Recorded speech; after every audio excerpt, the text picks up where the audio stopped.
Hello everyone, my name is Shubham Kumar and welcome to Integround. So आज के इस lecture में हम लोग सीखने वाले हैं मल्टीनोमियल थ्योरम के बारे में। अब आप बोलोगे सर कि बाइनोमियल में मल्टीनोमियल कहाँ से आ गया।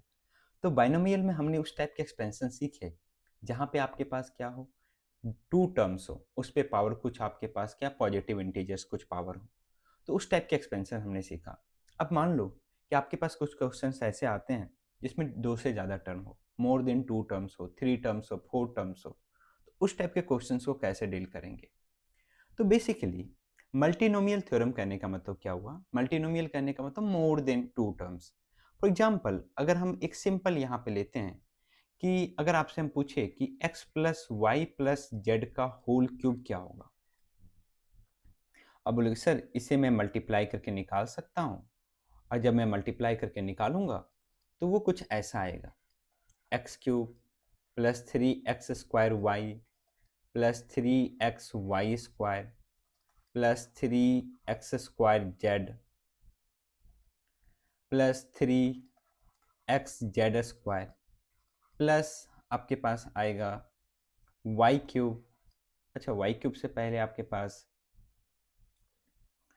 एक्स वाई जेड का टर्म्स लिख देते हैं, six x y z plus आपके पास y cube plus three y square z plus three z y square, and last में आपके पास टर्म्स हो जाएंगे जेड क्यूब। तो आप देख रहे हो कि मैंने अगर इसका एक्सपेंशन किया तो ये पूरा एक्सपेंशन आया। टोटल कितने टर्म्स हैं इसमें, अगर आप काउंट करो तो टोटल आपके पास 10 टर्म्स हैं।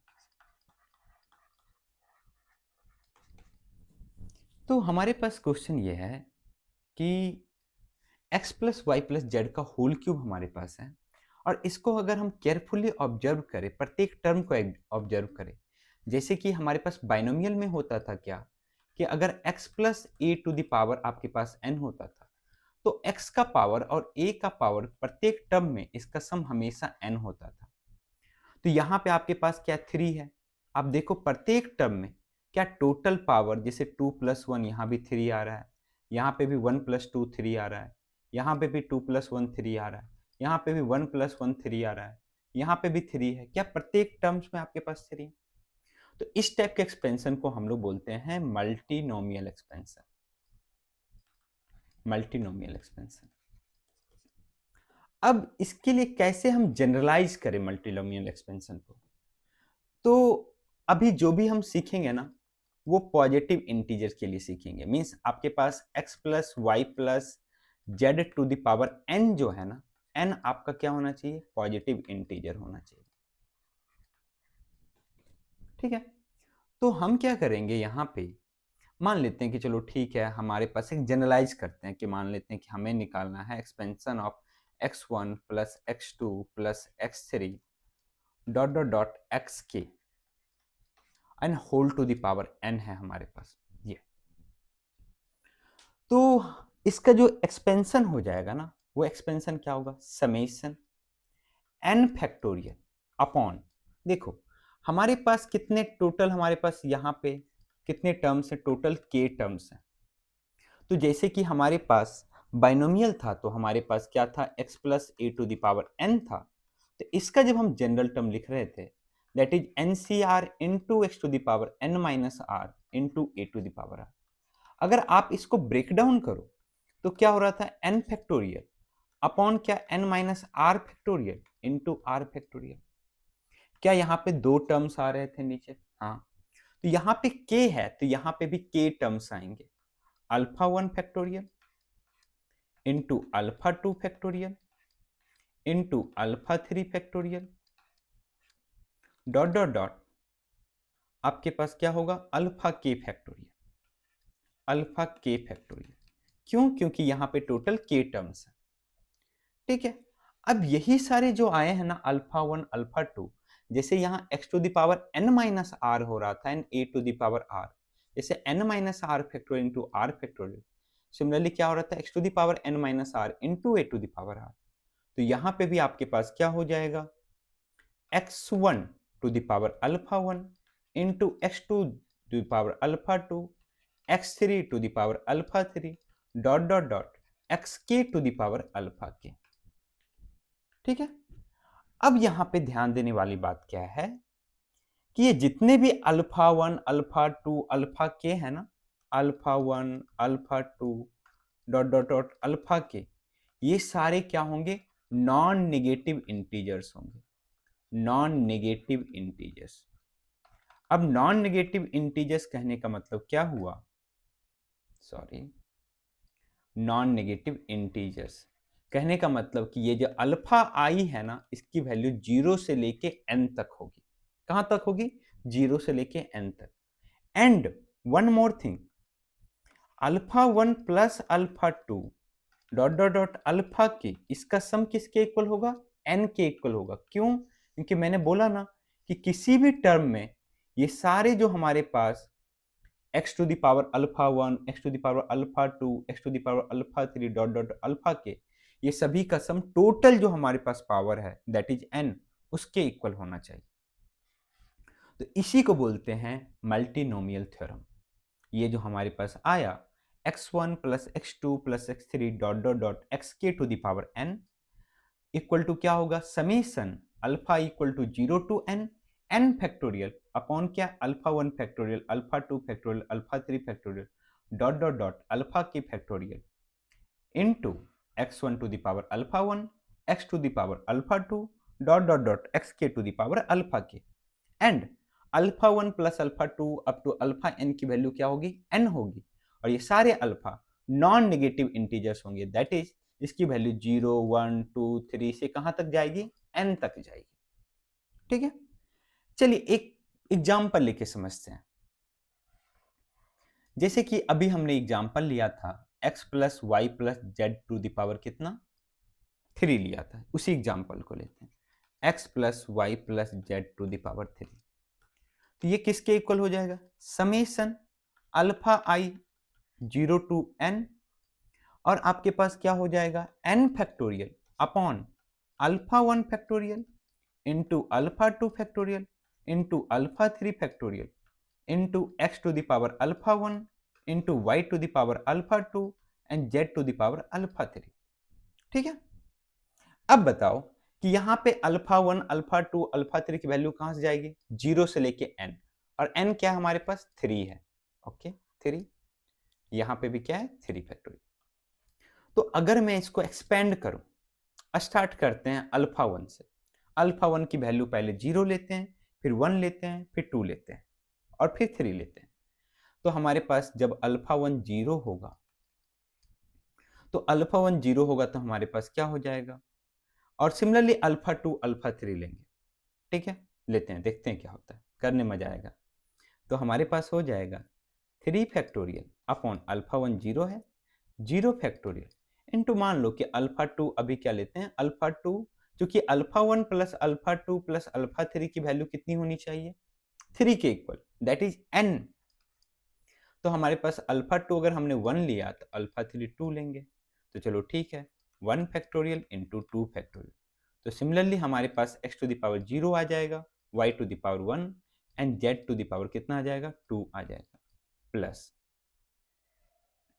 हम लेते हैं अल्फा 1 0 ही, 3 फैक्टोरियल अपॉन 0 फैक्टोरियल इनटू, इस टाइम क्या लेते हैं, अल्फा 2 को 2 लेते हैं, तो 2 factorial into 1 factorial into x to the power 0 into y to the power 2 into z to the power 1। क्या देख रहे हो, हर जगह टोटल जो पावर है उसका सम 3 आ रहा है, और यहाँ पे भी आपके पास 3। Next 3 factorial upon 0 factorial into, अगर इस बार भी हम क्या ले लें, अल्फा 2 को भी 0 ले लें, तो हमारे पास अल्फा 3 3 होना चाहिए, 3 फैक्टोरियल इनटू आपके पास क्या होगा, x to the power 0 y to the power 0 and z to the power कितना हो जाएगा आपके पास 3। नेक्स्ट हम क्या करते हैं, इस बार अल्फा 1 को 1 लेते हैं, अल्फा 1 को 1 लेते हैं, सिमिलरली अल्फा 2 और अल्फा 3 लेंगे, तो हमारे पास क्या होगा, 3 फैक्टोरियल अपॉन 1 फैक्टोरियल इनटू, अगर अल्फा 2 2 ले लिया तो अल्फा 3 0 होगा, तो 2 फैक्टोरियल इनटू क्या आपके पास 0 फैक्टोरियल इनटू क्या हो जाएगा, x to the power 1 into y square into z to the power 0। ठीक है। सिमिलरली हमारे पास क्या होगा, 3 फैक्टोरियल अपॉन अल्फा 1 को 1 ही रहने देते हैं, अल्फा 2 को 0 ले लेते हैं, देन अल्फा 3 क्या हो जाएगा आपके पास 2 हो जाएगा।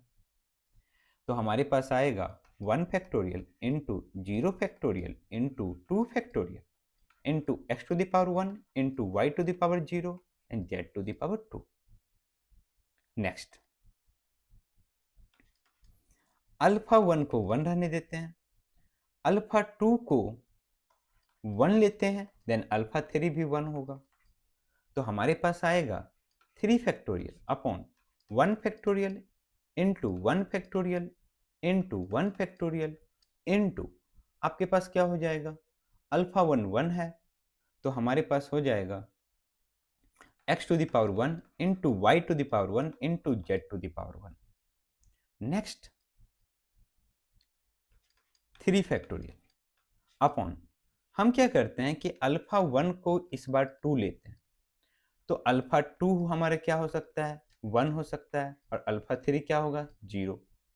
तो 2 factorial into 1 factorial into 0 factorial into x square into y to the power 1 into z to the power 0। Similarly अगर हम क्या करें, अल्फा 1 को 2 लें, अल्फा 2 को 0 लें एंड अल्फा 3 को कितना लें 1 लें, तो हमारे पास क्या हो जाएगा 3 factorial upon 2 factorial into 0 factorial into 1 factorial into आपके पास क्या हो जाएगा x square into y to the power 0 into z to the power 1। And अब हम लेते हैं अल्फा 1 को 3 लेते हैं, तो अल्फा 1 जब 3 होगा तो 3 फैक्टोरियल अपॉन क्या हो जाएगा 3 फैक्टोरियल एंड अल्फा 2 भी 0 हो जाएगा एंड अल्फा 3 भी 0 हो जाएगा। तो 3 factorial into 0 factorial into 0 factorial क्या हो जाएगा आपके पास x to the power 3 into y to the power 0 into z to the power 0। Similarly हम क्या करेंगे, अल्फा 1 0 लेंगे, अल्फा 2 को 3 ले लेते हैं, तो हमारे पास क्या हो जाएगा 3 factorial upon 0 factorial into 3 factorial into 0 factorial into x to the power 0 y cube z to the power 0। And last हम अल्फा 1 0 लेते हैं, अल्फा 2 0 लेते हैं एंड अल्फा 3 को हम 3 ले लेते हैं, तो 3 फैक्टोरियल अपॉन आपके पास कितना हो जाएगा 0 factorial into 0 factorial into 3 factorial x to the power 0 y to the power 0 and z cube. तो ये पूरा का पूरा एक्सपेंशन हो गया। और अगर हम इसको सिंप्लीफाई करेंगे तो हमने जो ऊपर एक्सपेंशन लिखा था वही है ये आपके पास, इसकी वैल्यू सिंप्लीफाई करोगे तो 3 आएगी, 3z square sorry 3yz plus इसकी वैल्यू भी 3 आएगी 3y स्क्वायर z, इसकी वैल्यू 1 आएगी आपके पास। अच्छा ऑलरेडी हमने वो ले रखा है तो लास्ट में लेने की जरूरत नहीं है। इसकी वैल्यू आपके पास कितनी आ जाएगी जेड क्यूब।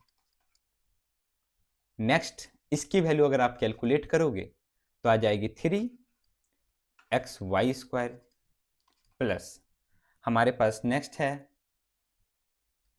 ये 3x Z square plus next इसको लिखते हैं that is 3 upon 1 1 1 3 factorial 6xyz plus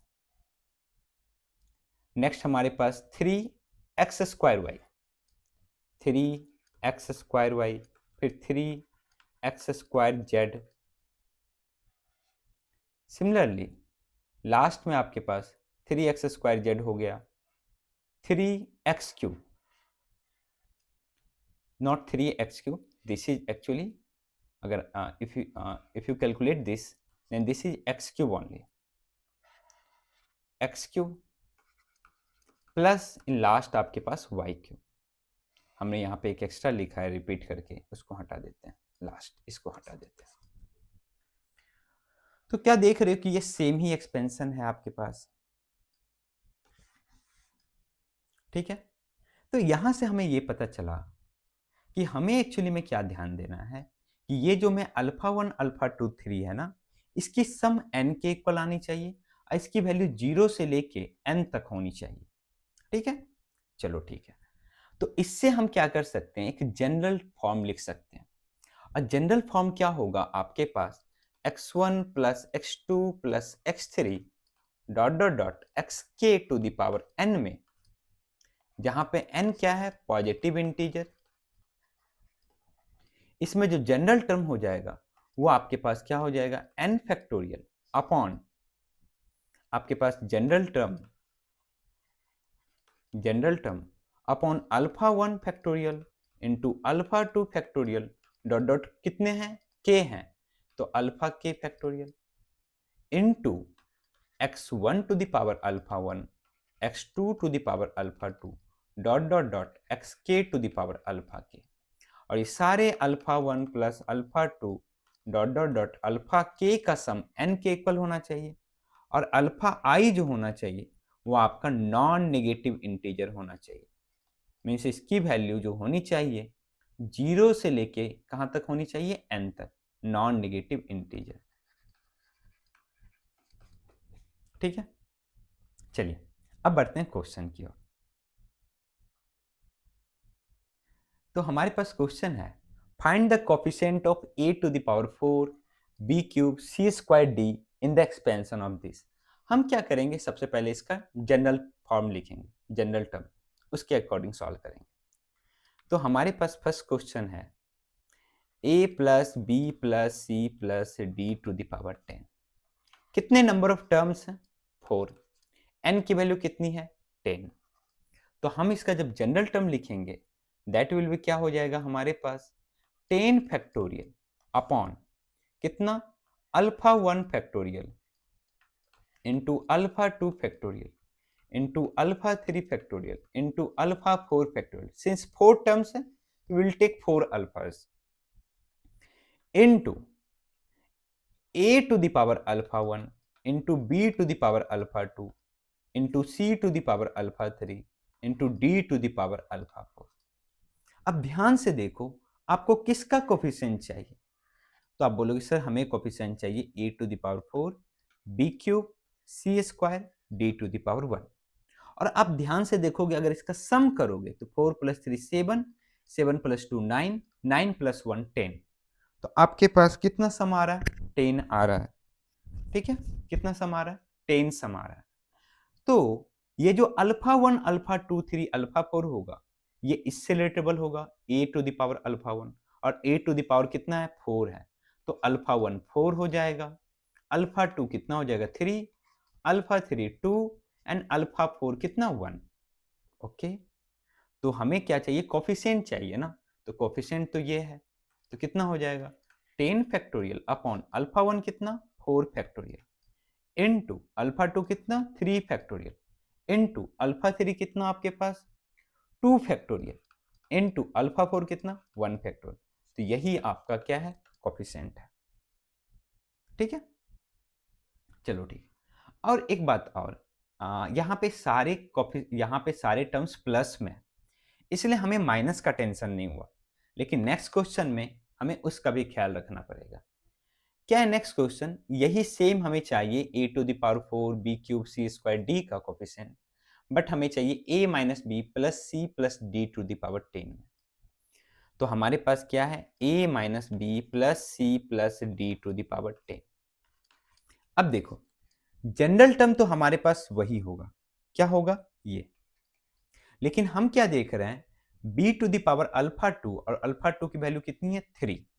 तो हम जब इसका कोफिशिएंट लिखेंगे तो हम यहाँ पे क्या करेंगे, लिखेंगे 10 factorial upon 4 factorial into 3 factorial into 2 factorial into 1 factorial into a to the power 4 minus b to the power 3, क्योंकि यहाँ पे क्या है, माइनस b है, c है प्लस, कोई दिक्कत नहीं, c to the power 2 and d to the power 1।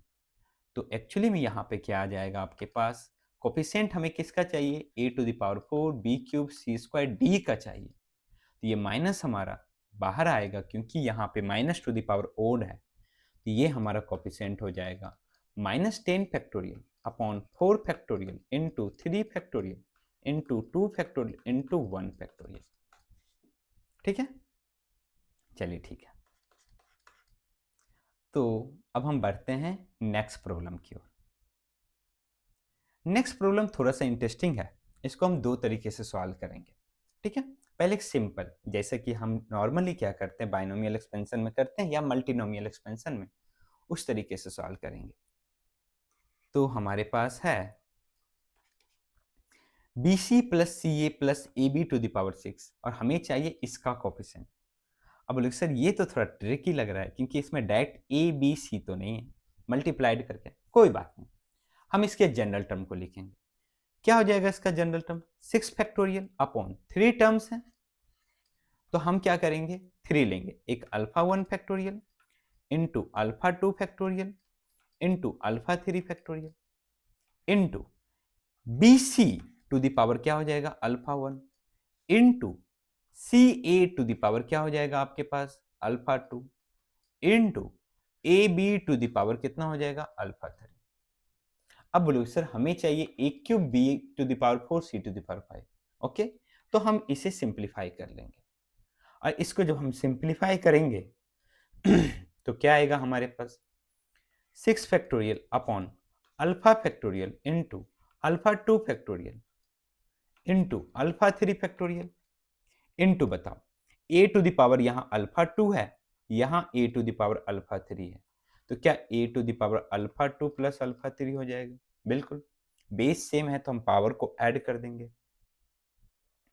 Similarly आपके पास b टू द पावर यहाँ अल्फा 1 यहाँ अल्फा 3, तो अल्फा 1 प्लस अल्फा 3 हो जाएगा into c to the power alpha 1 plus alpha 2।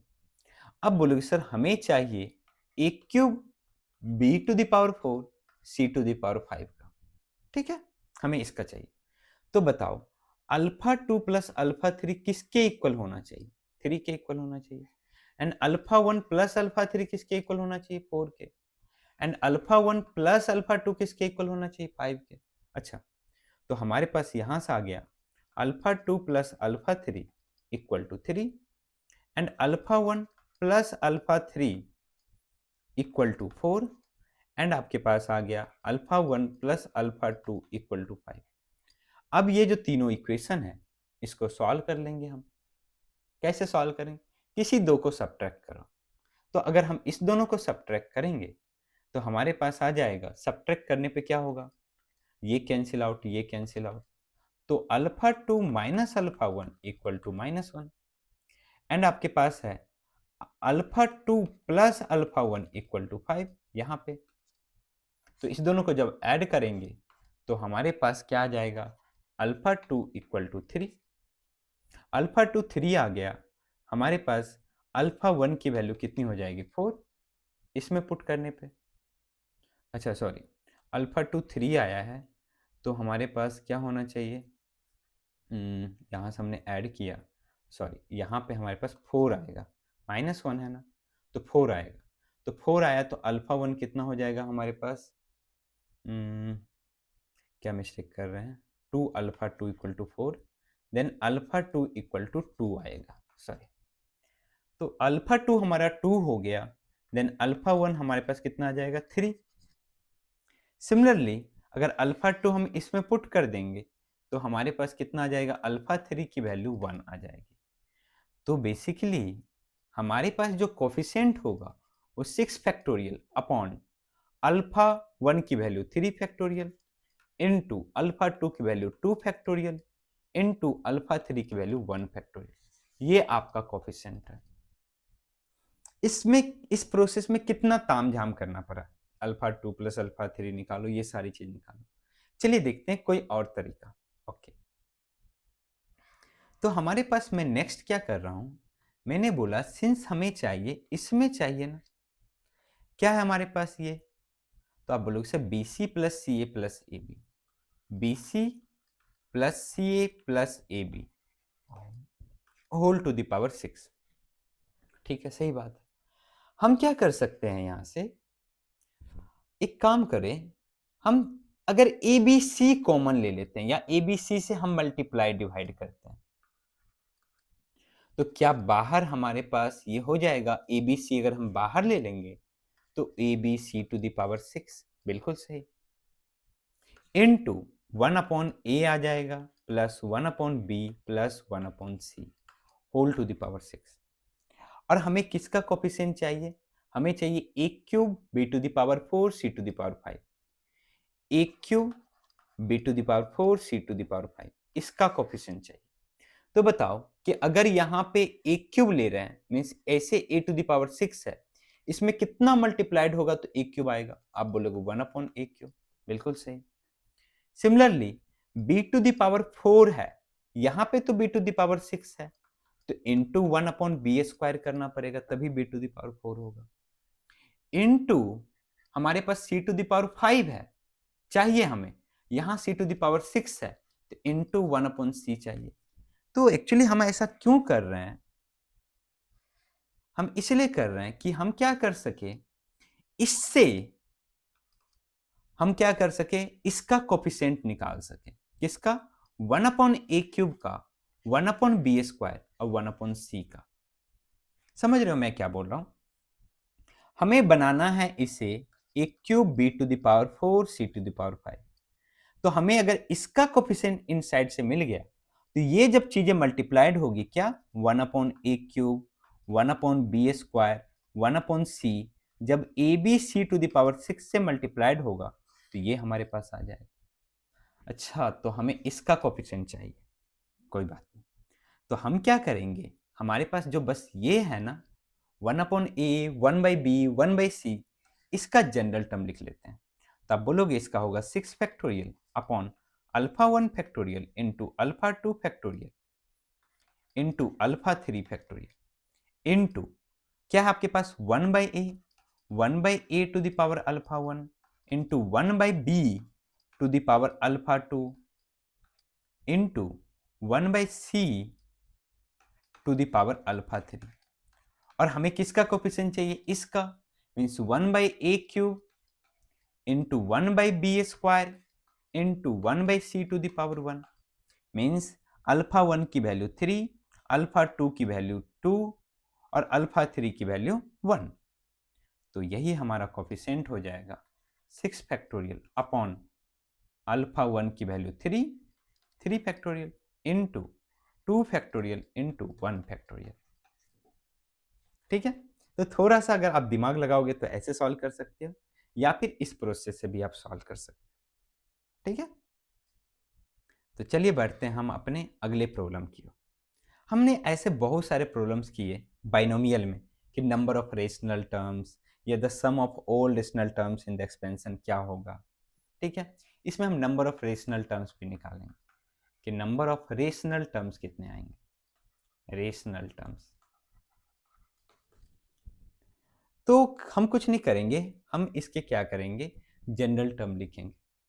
ठीक है, तो आप बोलोगे कि हमारे पास ये अगर x1 है, ये x2 है, ये x3 है, तो टोटल नंबर ऑफ टर्म्स कितने हैं? 3। तो इसके जब जनरल टर्म्स हम लिखेंगे तो दैट इज क्या हो जाएगा, 1 plus 2 to the power 1 by 3 plus 3 to the power 1 by 2 whole to the power 6 equal to summation alpha i की वैल्यू 0 से लेके 6 तक, बिल्कुल सही, इंटू 6 फैक्टोरियल अपॉन क्या हो जाएगा आपके पास, alpha 1 factorial into alpha 2 factorial into alpha 3 factorial. और आपके पास a क्या है, सॉरी x1 क्या है, 1 to the power alpha 1 into x2 क्या है, 2 to the power 1 by 3, means 2 to the power 1 by 3 to the power alpha 2, means alpha 2 to the power 3 into 3 to the power 1 by 2, means क्या हो जाएगा आपके पास 3 to the power alpha 3 by 2। अब हमें चाहिए रेशनल टर्म्स। कौन सा टर्म चाहिए? Rational terms. रेशनल टर्म्स करने का मतलब ये जो पावर होना चाहिए, ये पावर क्या होना चाहिए, ये आपका इंटीजर होना चाहिए। ठीक है, इंटीजर कहने का मतलब either that is negative, positive, कुछ भी हो, लेकिन हम यहाँ पे जब डील कर रहे हैं तो हम डील कर रहे हैं पॉजिटिव इंटीजर्स के लिए। And one more thing, alpha 1 plus alpha 2 plus alpha 3 की वैल्यू किसके इक्वल होनी चाहिए? 6 के इक्वल। ठीक है, अब देखो हमारे पास अल्फा 2 किससे डिविजिबल होना चाहिए? तो आप बोलोगे सर अल्फा 2 3 से डिविजिबल होना चाहिए एंड अल्फा 3 2 से डिविजिबल होना चाहिए। ओके, तो हमारे पास है अल्फा 2 3 से डिविजिबल होना चाहिए। इसका मतलब इसकी वैल्यू 0 हो सकती है, 3 हो सकती है और क्या 6, क्योंकि हमें 6 तक ही जाना है। एंड अल्फा 3 की वैल्यू कितनी हो सकती है? 2 से डिविजिबल हो सकती है। मीन्स इसकी वैल्यू 0 हो सकती है, 2 हो सकती है, 4 हो सकती है, 6 हो सकती है। अब इसी के डिफरेंट डिफरेंट कॉम्बिनेशन ऐसे लेने हैं कि तीनों का सम कितना आ जाए आपके पास? 6 के इक्वल आ जाए। तो अगर हम अल्फा 1 पहले केस में हम क्या करते हैं? अल्फा 1 0 लेते हैं, अल्फा 1 इक्वल टू 0। ठीक है, एंड अल्फा 2 की वैल्यू हम क्या लेते हैं? इसकी वैल्यू भी 0 लेते हैं। तो अल्फा 3 कितनी होनी चाहिए? 6। सही है। नेक्स्ट अल्फा 1 की वैल्यू 0 लेते हैं एंड अल्फा 2 की वैल्यू हम 3 लेते हैं। तो अल्फा 3 क्या हो जाएगा? 3 होना चाहिए, तभी ना तीनों का सम 6। लेकिन यहां अल्फा 3 3 नहीं हो सकता है, तो ये नहीं होगा आपके पास। नेक्स्ट अल्फा 1 हमारे पास कितना है? 0 है। ठीक है, अल्फा 2 की वैल्यू क्या ले सकते हैं हम? 6 ले सकते हैं। तो हम जब 6 लेंगे तो अल्फा 3 कितना होना चाहिए? 0 होना चाहिए। हो सकता है, बिल्कुल हो सकता है। इसके अलावा और कोई कॉम्बिनेशन बनेगा क्या? नहीं, क्योंकि हमारे पास यहाँ 3 कॉम्बिनेशंस थे, हमने तीनों को रख के देख लिया। जब 3 रखा फिर ये हमारे पास, लेकिन यहाँ पे ध्यान दो, हम कुछ चीजें मिस कर रहे हैं। क्या मिस कर रहे हैं? देखो हमने बोला कि अल्फा 2 तो हमारा 3 हो सकता है। ठीक है, अब देखो ध्यान से यहाँ पे, तो क्या अल्फा 1 को हम कोई भी वैल्यू दे सकते हैं? बिल्कुल दे सकते हैं। तो जब हमारे पास 3 है यहाँ पे, तो अल्फा 1 तो कुछ भी हो सकता है ना, 0 1 2 से लेके 6 तक। ठीक है, तो हम क्या करेंगे? यही मिस्टेक हम करते हैं, इसलिए हम इसको दूसरे तरीके से डील करेंगे। क्या डील करेंगे? देखो ये मिस्टेक आपको अवॉइड करना है।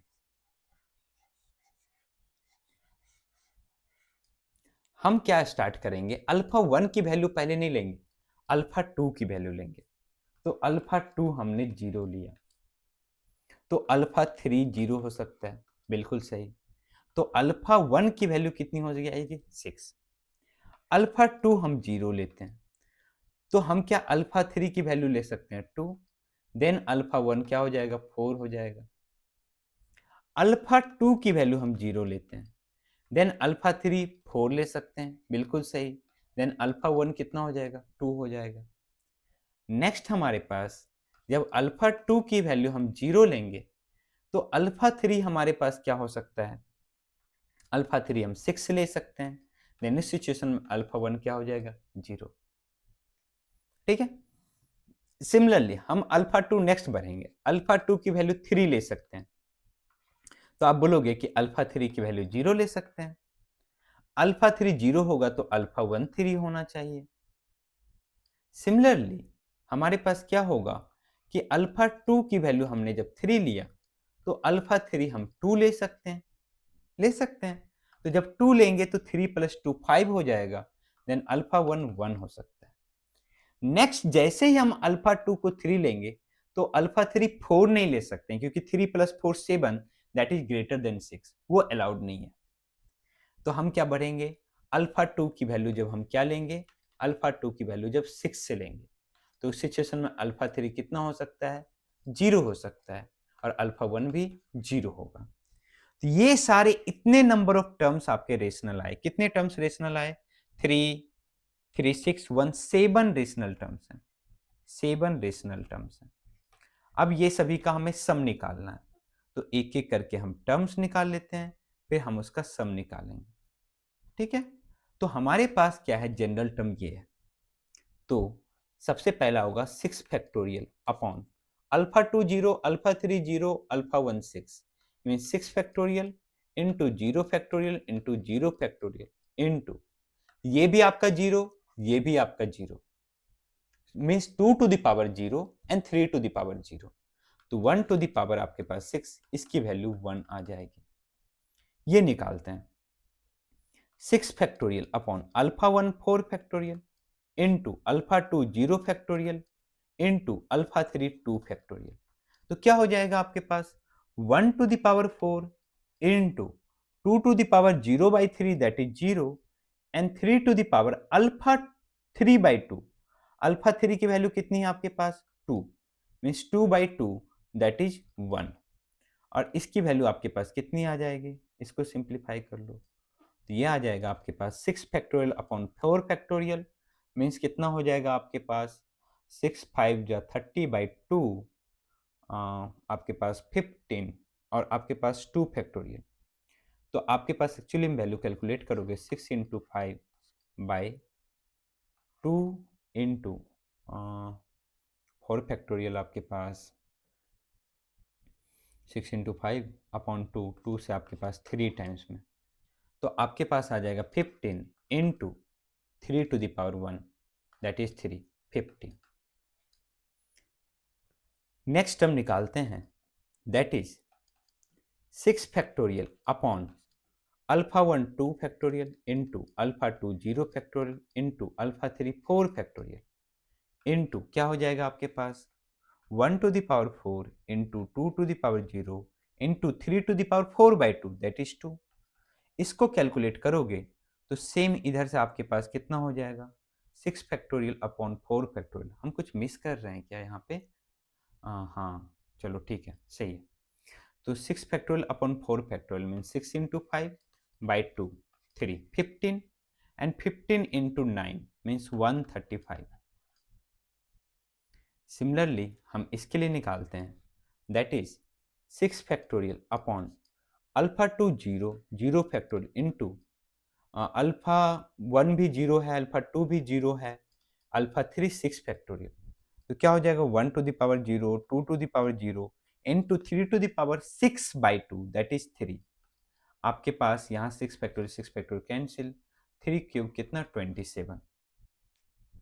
सिमिलरली इसको निकालेंगे 6 factorial upon 3 factorial into 3 factorial into आपके पास अल्फा 1 3 है 1 to the power 3, alpha 2 2 to the power 3/3 that is 1 and 3 to the power कितना आपके पास यहाँ पे अल्फा 2 आपके पास 3 है एंड अल्फा 1 भी आपके पास 3 है, अल्फा 3 0 है, तो 3 टू द पावर कितना 0 दैट इज यहाँ से आपके पास हो जाएगा 6 इंटू 5 इंटू 4 5 4 जा 20 20 इंटू 2 40। सिमिलरली इसके लिए कैलकुलेट करते हैं 6 factorial upon 1 factorial into 3 factorial into 2 factorial into 1 to the power कितना आपके पास 1 into 2 to the power 3 by कितना आपके पास यहाँ से देखो alpha 2 2 to the power 3/3 that is आपके पास कितना 1 into 3 to the power 2/2 that is 1 equal to कितना हो जाएगा यहाँ से 6 इंटू 5 इंटू 4/2 2 से 2 टाइम्स में 60 60 इंटू 6 360 एक मिनट 360। सिमिलरली हम लास्ट को कैलकुलेट करेंगे और आपके पास आ जाएगा 6 factorial upon 0 factorial into alpha 2 6 factorial into alpha 3 0 factorial into 1 to the power 1 into 2 to the power 6 by how much 6 by देखो 6/3 that is 2 into 3 to the power 0। इसकी वैल्यू आप कैलकुलेट करोगे, ये इधर से 1 हो गया 2 का क्यूब 4, इसका सम निकाल लेना ये सभी का। आप क्या करोगे 15 1 16 और आपके पास 16 135 हाउ मच 16 135 151 151 आपके पास 27 178 178 40 आपके पास 8 218 और 2184222 और इसमें जब सम करोगे तो आपके पास आ जाएगा 285582। This is your final answer. तो कैसे हमने मल्टीनोमियल थ्योरम का यूज करके हम क्या निकाल लिए, नंबर ऑफ रेशनल टर्म्स भी निकाल लिए और सारे रेशनल टर्म्स का सम भी निकाल लिए। ठीक है, तो चलिए अब देखते हैं हम नेक्स्ट क्वेश्चन। तो नेक्स्ट क्वेश्चन में हमारे पास क्या है कि the constant term in the expansion of this. ऐसे कांस्टेंट टर्म हमने बहुत सारे क्वेश्चंस किए हैं बाइनोमियल के ऊपर, तो ये क्वेश्चन हम देखते हैं ट्राइनोमियल के ऊपर। ये क्वेश्चन भी आपके पास जेई के पी वाई क्यू में आया हुआ है, जेई मेंस के पी वाई क्यू में आपके पास आया हुआ है ऐसे क्वेश्चन। और जो हमने पिछले क्वेश्चन डिस्कस किए थे वो भी आया हुआ था आपके पास जेई मेंस के पी वाई क्यू में। तो हमारे पास क्या है कि 2x plus 1/x⁻7 plus 3x²। देखो, अगर आपके पास अगर कोई परफेक्ट स्क्वायर परफेक्ट क्यूब दिया है ना, तो आप बाइनोमियल यूज करके सॉल्व कर सकते हो। जैसे कि मान लो कि अगर हमारे पास होता कि x² प्लस हमारे पास मान लो कि होता है 2 + 1/x², तो इसको हम लिख सकते थे 1 + 1/x का होल स्क्वायर, फिर सॉल्व कर सकते थे। लेकिन क्या हम इसे लिख सकते हैं? बिल्कुल नहीं। तो हम क्या करेंगे, इसको मल्टीनोमियल थ्योरम से सॉल्व करेंगे। क्या बोलता है मल्टीनोमियल थ्योरम कि ये जो हमारे पास है 2x plus x⁻7 plus 3x², इसके हमें क्या चाहिए, इंडिपेंडेंट ऑफ x चाहिए और कांस्टेंट टर्म चाहिए। तो मीन्स हमें x⁻0 का कोफिशिएंट चाहिए बेसिकली। ओके, तो ये हमारे पास इसका जो जनरल टर्म होगा वो आपका किसके इक्वल हो जाएगा, 5 फैक्टोरियल अपॉन अल्फा फैक्टोरियल और बीटा फैक्टोरियल ले लेते हैं और गामा फैक्टोरियल ले लेते हैं। Alpha 1 beta 1 beta 2, alpha 2 and alpha 3 को छोड़ दो। तो यहाँ से हमारे पास क्या हो जाएगा, 2x to the power alpha into x to the power -7 to the power beta and 3x² to the power gamma, आपके पास ये आ जाएगा। तो जैसे ही हमारे पास ये आया, हम इसको सिंप्लीफाई करके हम देखना चाहेंगे कि किस अल्फा बीटा गामा के लिए ये x का कोफिशिएंट कितना होगा, सॉरी x की पावर कितनी होगी, 0 के इक्वल होगी। तो 5 factorial upon alpha factorial beta factorial gamma factorial into हमारे पास क्या हो जाएगा, 2 to the power alpha into 3 to the power gamma into x to the power alpha -7 beta plus gamma. अब बताओ क्या क्या कंडीशन होनी चाहिए। तो अब बोलोगे सर एक कंडीशन तो होनी चाहिए कि alpha plus beta plus gamma की वैल्यू कितनी हो, 5 के इक्वल हो। और दूसरी कंडीशन होनी चाहिए कि अल्फा -7 बीटा प्लस गामा की वैल्यू किसके इक्वल होनी चाहिए, 0 के इक्वल होनी चाहिए। गामा और 2 गामा क्योंकि x² है, तो 2 गामा की वैल्यू 0 के इक्वल होनी चाहिए। अब इसमें देखना पड़ेगा कि वो अल्फा बीटा गामा कौन सी है जिसके लिए दोनों इक्वेशन सेटिस्फाई होते हैं।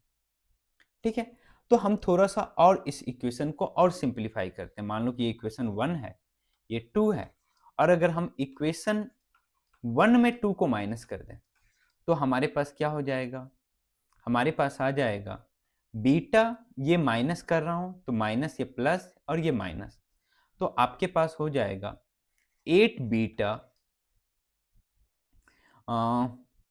Minus gamma equal to how much, 5। जी, अब हमें देखना पड़ेगा कि गामा की वो कौन सी वैल्यू ले और बीटा की वो कौन सी वैल्यू ले जिसमें हम इसको माइनस करने पे आपके पास 5 आ जाए। ठीक है, और साथ में हमारे पास क्या है, alpha plus beta plus gamma equal to 5 है। ठीक है, मीन्स 8 बीटा इक्वल टू क्या आ रहा है, 5 प्लस गामा आ रहा है। अब बताओ कि कौन सी वैल्यू हो सकती है यहाँ पे। तो अब बोलो सर एक काम करते हैं, सबसे पहले बीटा की वैल्यू 0 नहीं हो सकती है क्योंकि फिर गामा की ऐसी कोई वैल्यू नेगेटिव वैल्यू तो होगी नहीं। तो बीटा की वैल्यू हम अगर 1 ले तो हमारे पास गामा की वैल्यू 3 होनी चाहिए। बिल्कुल सही, तभी ना 5 + 3 इक्वल टू ये हमारे पास। नेक्स्ट बीटा की वैल्यू हमने 1 लिया, गामा की वैल्यू 3, तो हमारे पास इसमें जब पुट करेंगे तो अल्फा की वैल्यू भी 1 आ गई।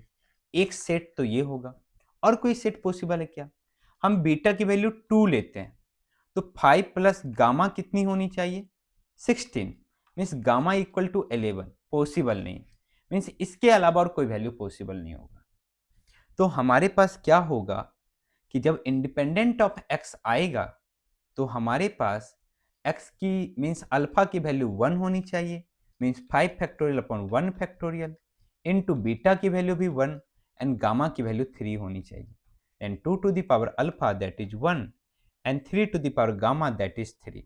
बाकी x टू द पावर आप पुट करोगे तो ये 0 के इक्वल आ जाएगा। तो ये टर्म जो है this is independent of x और कांस्टेंट टर्म। ठीक है, ओके। तो अब बढ़ते हैं हम अगले प्रॉब्लम की ओर। ये भी हम मैंने जेई के पीवाईक्यू से प्रॉब्लम लिया है। ठीक है, अब चलो ठीक है, और पिछला प्रॉब्लम भी जेई का ही पीवाईक्यू था, जेई मेंस की पीवाईक्यू है। तो हमारे पास क्या है, the coefficient of x to the power 4 and one more thing. ये लेक्चर इसके बाद एक और लेक्चर मल्टीनोमियल पे मैं लूँगा, क्योंकि ये लेक्चर लंबा हो जाएगा। मैं नहीं चाहता हूँ कि 1 घंटे से ज़्यादा का कोई लेक्चर हो। ठीक है, फिर मेरे को एडिट करने में दिक्कत आती है। अच्छा, तो हमारे पास इसमें कोफिशिएंट निकालना है x टू द पावर 4 का। क्या करेंगे, जनरल टर्म लिखेंगे। क्या हो जाएगा हमारे पास, 10 factorial upon alpha factorial, beta factorial and gamma factorial into 1 to the power alpha, x to the power how much beta, and आपके पास x to the power 2 to the power gamma. अगर आप इसे सिंप्लीफाई करोगे तो आपके पास आएगा 10 factorial upon alpha factorial into beta factorial into gamma factorial into आपके पास कितना हो जाएगा, 1 to the power alpha 1, x to the power 2 gamma plus beta. अब बताओ ये किसके को हमें चाहिए, x टू द पावर 4 का। तो क्या कंडीशन होना चाहिए, अब बोलोगे सर एक कंडीशन तो मस्ट है कि alpha plus beta plus gamma जो होनी चाहिए वो कितनी होनी चाहिए, 10 के इक्वल। एंड दूसरा कंडीशन 2 या फिर बीटा प्लस 2 गामा जो होनी चाहिए वो किसके इक्वल होनी चाहिए, 4 के इक्वल होनी चाहिए। देखो जहां पे लेस कंडीशन है ना वहां से शुरू करो। तो हमें चाहिए अल्फा बीटा गामा की वैल्यूज। अब बताओ अगर हमारे पास गामा की वैल्यू 0 हो गई तो बीटा की वैल्यू कितनी होगी, 4, देन अल्फा की वैल्यू 6 होगी। तभी ना तीनों का सम क्या ध्यान में रखना है कि तीनों का सम 10 के इक्वल आए। ओके, तो एक सेट ऑफ वैल्यूज ये होगा। दूसरा, अगर मैं गामा की वैल्यू 1 लेता हूं तो 2 gamma means 2, then beta equal to 2, then 2 1 कितना 3, देन अल्फा इक्वल टू 7 होना चाहिए। Okay, next set of values देखते हैं क्या होगा। अगर हम गामा की वैल्यू 2 लेते हैं तो 2 2 जा 4 means beta equal to 0 and 2 plus 0 2 means ये 8 होना चाहिए। ठीक है, क्या गामा की वैल्यू हम 3 ले सकते हैं, अब बोलोगे सर 2 इंटू 3 6 हो जाएगा और 6 जब 4 में माइनस होगा तो -2 होगा। इसलिए मैंने क्या बोला कि आप लास्ट से स्टार्ट करो, जो बीटा प्लस 2 गामा है ना तो गामा से स्टार्ट करो। ऐसे हम अल्फा से लेते तो ढूंढते रह जाते। ये 3 सेट ऑफ वैल्यूज है जिसके लिए आपके पास x टू द पावर 4 आएगा। तो हम क्या करेंगे, हम इन तीनों का सम कर देंगे। किसके किसके लिए, एक जब हमारे पास 10 factorial upon 6 factorial into 4 factorial into 0 factorial हो, इसमें भी x टू द पावर 4 आएगा, plus 10 factorial upon 8 factorial into 0 factorial इन सॉरी अच्छा ये ले लिया कोई बात नहीं, इंटू 2 फैक्टोरियल, इसमें भी x टू द पावर 4 आएगा, and plus 10 factorial upon 7 factorial into 2 factorial into 1 factorial, इसमें भी कितना आएगा, x टू द पावर 4। ठीक है, ओके, इस सभी का सम करना और इससे आपको coefficient of x to the power 4 निकल जाएगा। ठीक है, अगर आपको मल्टीनोमियल पता नहीं होता ना तो बहुत ही डिफिकल्ट होता ये सारे क्वेश्चन सॉल्व करने में। अब बढ़ते हैं नेक्स्ट कॉन्सेप्ट के ऊपर, that is number of distinct terms in multinomial expansion. किसी भी मल्टीनोमियल एक्सपेंशन में कितने डिस्टिंक्ट टर्म्स होंगे। जैसे फॉर एग्जांपल हमने निकाला था x plus Y plus Z का क्यूब, कितने डिस्टिंक्ट टर्म्स आए, 10 डिस्टिंक्ट टर्म्स आए थे आपके पास। सिमिलरली अगर मैं बोल दूं कि आपके पास है x1 plus x2 plus x3 dot dot dot xk to the power n, इसमें नंबर ऑफ कितने डिस्टिंक्ट टर्म्स हो जाएंगे, number of distinct terms, distinct terms कितने होंगे इसमें, वो निकालना है। कैसे निकालेंगे? चलो ठीक है, अभी मैं आपको फॉर्मूला बताता हूँ। ये जो हो जाएंगे n प्लस के माइनस वन सी के माइनस वन के इक्वल। अब बोलोगे सर ये फॉर्मूला आया कैसे, वो बताइए। ओके, देखो हमारे पास क्या है, x plus Y plus Z to power 3 जब था, तो हम बेसिकली क्या कर रहे थे, एक्स वाई जेड में पावर हम ऐसे डिस्ट्रीब्यूट कर रहे थे, alpha beta gamma, such that alpha plus beta plus gamma का सम किसके इक्वल आ रहा था, 3 के इक्वल आ रहा था। और अल्फा बीटा गामा की वैल्यू जो हो रही थी वो क्या थी, नॉन नेगेटिव इंटीजर्स थी, मीन्स इसकी वैल्यू 0 1 2 से लेके 3 तक। तो आप बोलोगे सर कि कहीं ये ऐसा नहीं है कि हमें सम निकालना है, किसका, mean sorry number of solutions निकालने हैं, नंबर ऑफ डिस्टिंक्ट सॉल्यूशंस, किसमें, alpha plus beta plus gamma equal to 3 का। तो नंबर ऑफ डिस्टिंक्ट सॉल्यूशंस निकालना है, मीन्स एक और दूसरे वे में सोच सकते हो कि हमारे पास 3 है ना, तो हमें 1 1 1 को डिस्ट्रीब्यूट करना है किसके बीच में, अल्फा बीटा गामा के बीच में। कहने का मतलब हमें ऐसे पार्टीशंस करना है इसको कि ये क्या चला जाए, एक अल्फा में चला जाए, एक बीटा में, एक गामा में चला जाए। ठीक है, तो हम क्या करेंगे, अगर हमारे पास alpha plus beta plus gamma equal to 3 है, तो एक काम करो, कुछ सर्कल ड्रॉ करो। चलो ठीक है, हमने क्या किए, 3 सर्कल्स ड्रॉ किए। सिंस यहाँ पे हमारे पास 3 है, तो बताओ कि इसको हमको 3 पार्ट में डिस्ट्रीब्यूट करने के लिए, अगर मान लो कि ठीक है उसको 3 पार्ट में डिस्ट्रीब्यूट करना है, तो 2 कट करना पड़ेगा। बिल्कुल सही। तो हम क्या करेंगे, 2 और एक्स्ट्रा लड्डू ले लेंगे। कितने लड्डू हो गए हमारे पास, 3 प्लस 3 माइनस 1 दैट इज 5। अब एक काम करो, इस 5 लड्डू में से 2 लड्डू सेलेक्ट कर लो, कोई भी 2 लड्डू सेलेक्ट कर लो। तो आप बोलोगे सर हम उसको 5C2 तरीके से सिलेक्ट कर सकते हैं। बिल्कुल सही। और उस 2 लड्डू को क्या दे दो, प्लस दे दो। तो क्या ये हो गया 3 पार्ट में डिस्ट्रीब्यूट, 1 प्लस 1 प्लस 1, और इसका सम कितना आ गया, 3।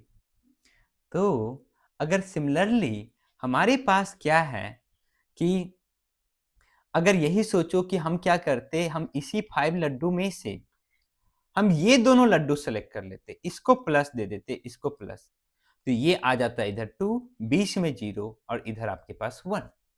पार्टीशन हो गया ना, यही हमारा गोल है। तो आप बोलोगे सर कि हमारे पास ये है x1 plus x2 plus up to xk, तो हम क्या करेंगे, k लड्डू पहले करेंगे, k लड्डू k, और साथ में n है तो n माइनस 1 लड्डू और ऐड करेंगे, इस टोटल कितने लड्डू हो जाएंगे, n प्लस k माइनस 1। इसमें कितने लड्डू सेलेक्ट करने हैं, k माइनस 1, क्योंकि हमें k पार्ट में ब्रेक करना है, तो k माइनस 1 पार्टीशन करना है। ठीक है, तो ये हो जाएगा n प्लस k माइनस 1 सी के माइनस 1। इतने नंबर ऑफ डिस्टिंक्ट टर्म्स होंगे। ओके, तो चलिए बढ़ते हैं क्वेश्चन की ओर। इसलिए हमारे पास क्या था, जब x plus Y plus Z to power 3 था, तो आप देखे होंगे कि हमारे पास नंबर ऑफ डिस्टिंक्ट टर्म कितने आए, तो 3 प्लस यहां कितने, 3 माइनस 1, इसके लिए 3 है तो 3 माइनस 1, C3 माइनस 1, आपके पास कितना आ गया, 5C2, और ये 10 के इक्वल आ रहा था। ठीक है, ओके। तो अब हमारे पास है first question, that is x plus Y plus Z to power 6। इसमें डिस्टिंक्ट टर्म्स कितने हो जाएंगे, देखो यहाँ पे k की वैल्यू कितनी है, 3। तो आप बोलोगे सर हमने पढ़ा n प्लस के माइनस 1 सी के माइनस 1, तो कितना हो जाएगा आपके पास, 6 plus 3 minus 1 C3 minus 1 that is 8C2। ठीक है, इस फर्स्ट के लिए।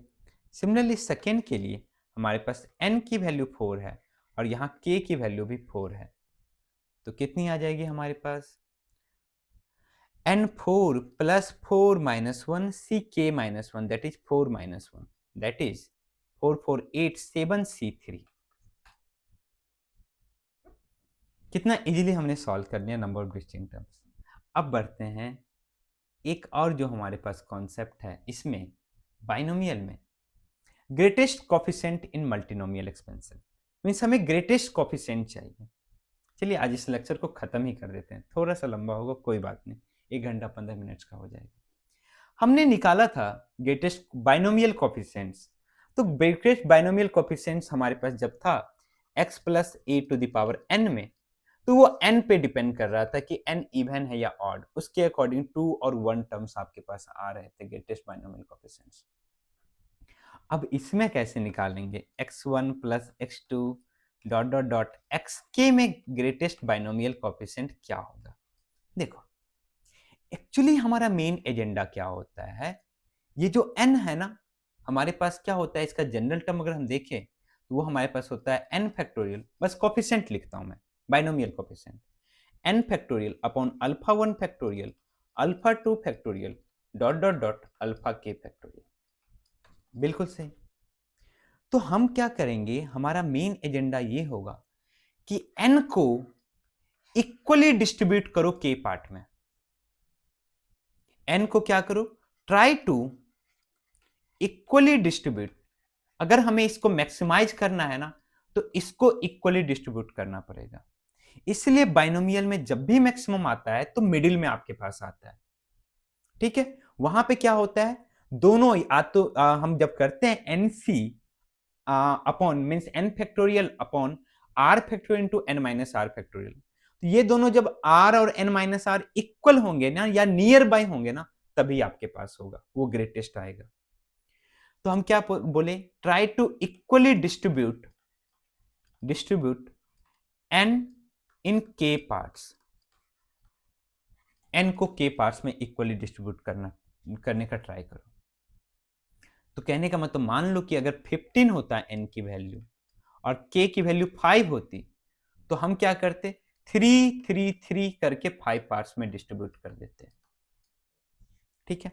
लेकिन अगर मान लो कि n की वैल्यू 17 है और k की वैल्यू 5 है, तो अगर आप 3 3 3 इक्वली तो डिस्ट्रीब्यूट नहीं कर सकते हो, किसी एक को कम ज्यादा देना पड़ेगा।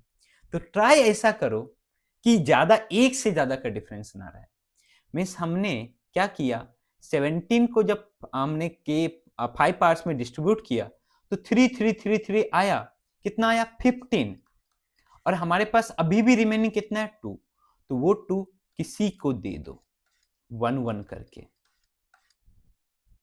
ठीक है। तो इस सिचुएशन में हमारे पास क्या आ जाएगा, 15 फैक्टोरियल अपॉन 3 फैक्टोरियल कितना times, 3 times that is 3 factorial cube and 4 factorial 2 times that is 4 factorial का होल स्क्वायर। तो समझ में आया कि हमारा काम क्या है, हम क्या चाहेंगे कि n को डिवाइड करना k पार्ट्स में। कितने पार्ट्स में, k पार्ट्स में। तो हम क्या करेंगे, n को डिवाइड करेंगे k पार्ट्स में, ठीक है।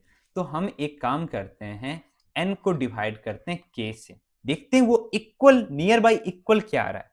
जैसे यहां पे हमने डिवाइड किया 15 को डिवाइड किया था 5 से, तो नियर बाई क्या आ रहा था, इक्वल जो डिस्ट्रीब्यूशन था वो 3 आ रहा था।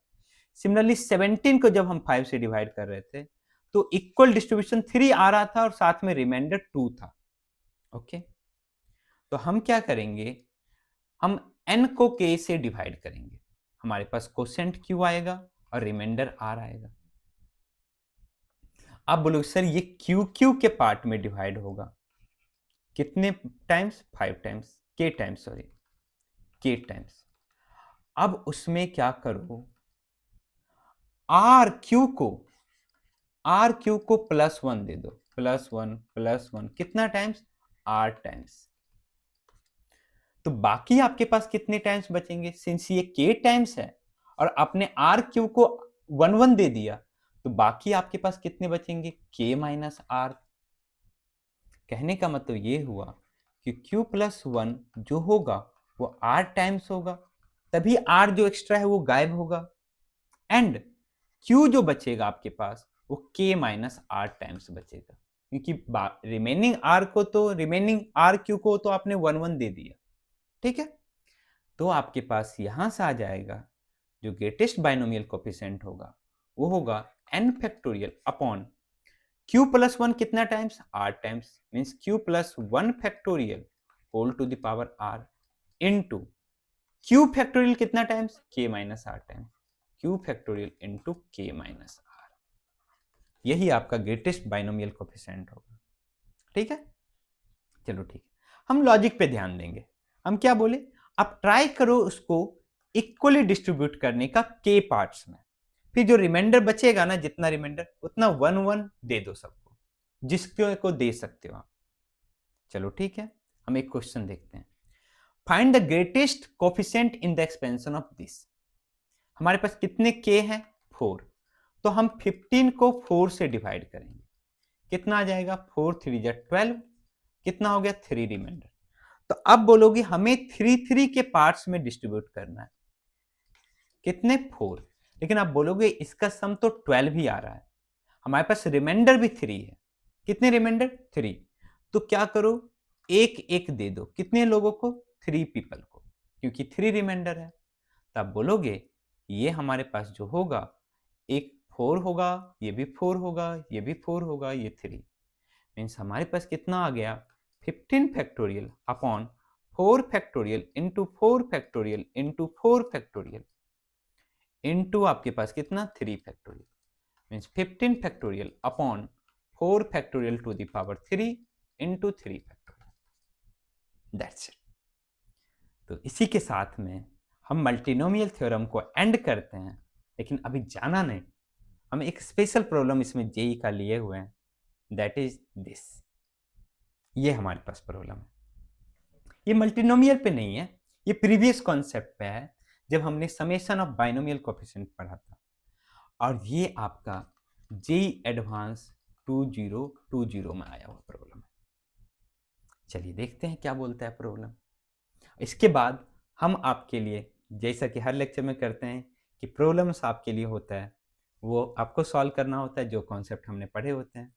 तो इस क्वेश्चन को देखो, देख के डरना नहीं है, क्वेश्चन हमारे पास ये है, मीन्स हमारे पास बोला कि for non negative integer s and r, s और आर ये फंक्शन डिफाइन किया गया इस टाइप से, means that is s c r और कुछ नहीं, एन सी आर ही है।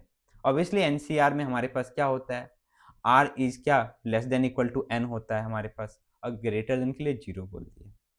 और हमारे पास बोला कि g m comma n is equal to p equal to 0 से m plus n and f comma m n comma p upon n plus c p, c p, c p, where p is any non-negative integer, m and n are any positive integer, और f m n p ये है आपके पास। हमें क्या देखना है, ये हमारे पास multiple choice means more than one correct है हमारे पास ये सब। तो हम देख रहे हैं कि एक्चुअली में जी एम कोमा एन पूछ रहा है कि जी एन कोमा एम के इक्वल है, या g m comma n plus 1 इसके इक्वल है। इसका मतलब ये है कि हमें जी एम कोमा एन को सिंप्लीफाई करना है। ओके, इसको सिंप्लीफाई करना, इसको।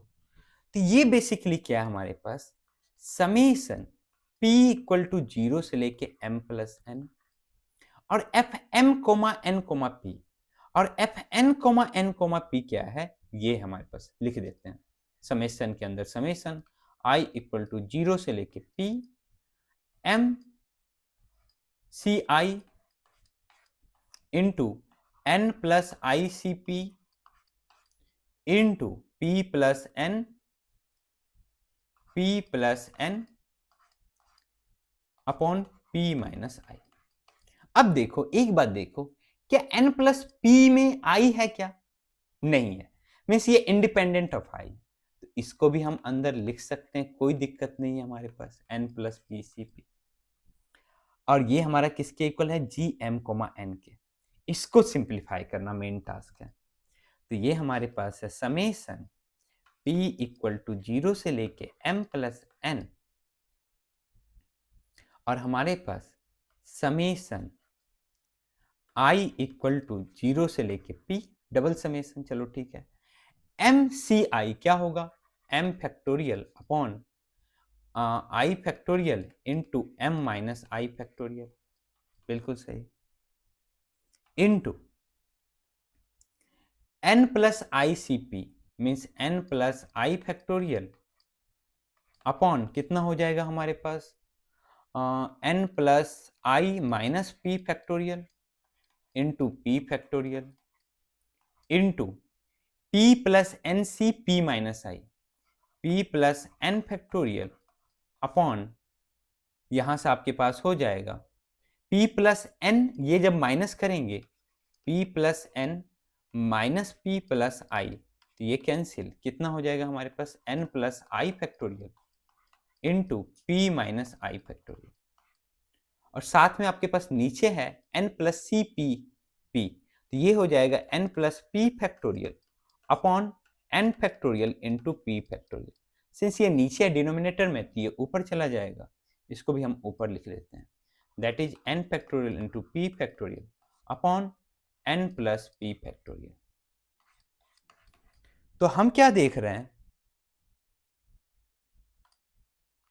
कि ये कैंसिल आउट इससे, बिल्कुल p फैक्टोरियल कैंसिल आउट, और हमारा कोई कैंसिल आउट हो रहा है क्या, देखो ध्यान से, n plus i factorial cancel out, तो हमारे पास ये कैंसिल आउट हो गया, ये p माइनस वन फैक्टोरियल, चलो ठीक है, और हमारे पास कुछ बचा नहीं बचा। तो हमने जब इसको सिंप्लीफाई किया तो ये आ गया समेशन p इक्वल टू 0 से लेके m plus n, summation i equal to 0 से लेके p, m फैक्टोरियल अपॉन, ये क्या है i factorial into m minus i factorial into n factorial upon n plus i minus p factorial into p minus i factorial. तो इसको अगर आप simplify करोगे, ये देखो, ये क्या MCI है, बिल्कुल, और ये क्या NCP माइनस आई है, बिल्कुल। तो हमारे पास यहां से आ गया समेशन P इक्वल टू 0 से लेके M plus N, summation I equal to 0 से लेके P, that is MCI into NCP minus i. इसका सम निकालो। अब बोलोगे सर यहाँ पे हम देख रहे हैं सम कांस्टेंट है, बाइनोमियल का जो हमारे पास, ये जो हमारे पास है इसका सम कांस्टेंट है, वो सम कितना है, p है। इसका मतलब हमें क्या चाहिए, 1 plus x to the power m into 1 plus x to the power n में x to the power p का कोफिशिएंट चाहिए। अच्छा ये बोल रहा है, बस डरा रहा था ये, तो ये हमारे पास हो जाएगा m प्लस एन सी कितना p, ये हमारे पास 1 plus x to the power m plus n, तो m plus n c p, इसका सम आ जाए, इसकी वैल्यू आ जाएगी, इस समेशन की वैल्यू। तो हमारे पास क्या आ गया, समेशन p इक्वल टू 0 से लेके m plus n c p. अब देखो ये क्या बोल रहा है, m plus n c 0 plus m plus n c 1 से लेके कहाँ तक, m plus n c p तक, sorry m plus n c m plus n तक, है ना। अब बोलोगे सर इसका सम कितना होगा, तो ये तो 2 to the power m plus n हो जाएगा। तो एक्चुअली में आपके पास जो आया gm कोमा n, हम जिसको सिंप्लीफाई कर रहे थे, ये gm कोमा n, ये आया 2 to the power m plus n। अच्छा अब देखते हैं ऑप्शंस को, तो क्या 2 to the power m plus n, ये किसके इक्वल आया हमारे पास, gm कोमा n के इक्वल। क्या gn कोमा m क्या होगा, तो बोलेगा 2 to the power n plus m। क्या दोनों सेम है, बिल्कुल सेम है। g to the power m comma n plus 1, तो m n प्लस 1 हो जाएगा ये, और हमारे पास m प्लस 1 कोमा n हो जाएगा, वो भी ये, तो ये भी ऑप्शन सही है। अब 2m निकालो, तो आप बोलोगे g2m कोमा 2n जो होगा वो हो जाएगा 2 to the power 2m plus 2n, means 2 to the power m plus n to the power कितना 2। तो आपका आना चाहिए था होल स्क्वायर, ना कि 2 टाइम्स, मीन्स ये तीनों ऑप्शन सही है। था ना मजेदार क्वेश्चन ये आपके पास। तो इसी तरीके से ये हमारा बाइनोमियल थ्योरम चैप्टर कंप्लीट हुआ। हमने लास्ट कॉन्सेप्ट सीखा मल्टीनोमियल थ्योरम। अब प्लीज अब बताना कि ये बाइनोमियल थ्योरम का लेक्चर सीरीज आपको कैसा लगा। ठीक है, एक और कॉन्सेप्ट है बट वो जेई के सिलेबस में है नहीं, ना ही उससे रिलेटेड कभी क्वेश्चंस आया है, तो मैंने उसको टच नहीं किया। वो है कि बाइनोमियल विथ नेगेटिव इंडिसेज। अगर आपको पढ़ना है तो आप कमेंट बॉक्स में बता देना, हम वो एक्स्ट्रा लेक्चर अपलोड कर देंगे आपके लिए। ठीक है, ये हम सोचते हैं जो जेई के सिलेबस में है नहीं उसको क्यों टच करें, और जिससे क्वेश्चंस भी नहीं पूछा गया। ठीक है, मल्टीनोमियल तक टच हुआ था, अब हमारे पास है आपके लिए क्वेश्चंस। कुछ ये सेट ऑफ क्वेश्चंस हैं जिसमें जेई के भी कुछ पीवाईक्यूज हैं और कुछ मैंने क्वेश्चंस बनाए हैं, वो सारे हैं। ये सारे का स्क्रीनशॉट लीजिए और उसको कीजिए। तो आपके पास ये फर्स्ट आपके पास 3 प्रॉब्लम्स, फिर नेक्स्ट 3 प्रॉब्लम्स, आपके पास नेक्स्ट 3 प्रॉब्लम्स, और ये खत्म। इसी तरह से बाइनोमियल खत्म। Okay bye. चलिए अब हम मिलते हैं आपसे नेक्स्ट सीरीज में। ओके।